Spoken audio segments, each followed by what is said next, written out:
بیوی کے کاموں کی اکثر تعریف کیجیے۔ سچ پوچھئے تو کام کی زیادتی سے بیوی اتنا نہیں تھکتی جتنا حوصلہ شکنی سے تھکتی ہے۔ اس کا سارا جوش و ولولہ ٹھنڈا پڑ جاتا ہے اور اعصاب ڈھیلے پڑ جاتے ہیں، اور اس کی زندگی بے مصرف، بے جان کولہوں کے بیل کی طرح ہو کر رہ جاتی ہے۔ جس کے دل میں یہ احساس ہو کہ بیوی کھانا پکانے کی جو خدمت انجام دے رہی ہے یہ اس کی داری نہیں ہے، تو وہ اس کے کھانے پکانے اور گھرداری کی تعریف کرے گا، اس کی ہمت بندھوائے گا اور اس کا حوصلہ بڑھائے گا۔ لیکن جو شخص اپنی بیوی کو نوکرانی یا خادمہ سمجھتا ہے، اس کو تو یہ کام ضرور انجام دینا ہے۔ کھانا پکانا اس کا فرض ہے۔ اگر اچھا کھانا پکا رہی ہے تو اس پر اس کی تعریف کرنے کی کیا ضرورت ہے؟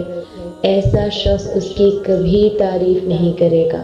اچھا کھانا پکانے پر اور کسی معمولی کوتاہی پر، نمک کی زیادتی یا چینی کی کمی پر گھر میں طوفان بدتمیزی برپا کرے گا اور لمبا چوڑا جھگڑا شروع کر دے گا۔ یاد رکھیے، یہ انسانی طبیعت ہے کہ اس کی اچھے کاموں کی حوصلہ افزائی کی جائے، اور حوصلہ افزائی کی خواہش جب ہی زیادہ ابھرتی ہے جبکہ اس کی اعلانیہ حوصلہ شکنی کی جا رہی ہو، خصوصاً دیورانی، جیٹھانی اور نندیں وغیرہ مسلسل اس کے کام میں رخنہ ڈال رہی ہوں اور ذرا سی بات پر اس کی پکڑ کی جاتی ہو۔ یہ ایک ظلم کے مترادف ہے۔ جس کام کی ستائش نہیں کی جاتی اور اس کو شاباش نہیں کہا جاتا یا ایک لفظ شکریہ کا ادا نہیں کیا جاتا، اس کی دل شکنی کی جاتی ہے، وہ اکثر ہمت چھوڑ بیٹھتی ہے اور اس کی صلاحیتیں سلب ہو جاتی ہیں۔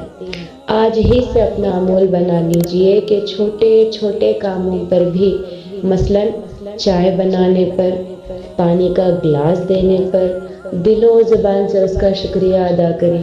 پھر دیکھیے کہ بیوی کیسے آپ کی قدردان بنتی ہے اور گھر میں ہی جنت کا نمونہ بن جائے گا۔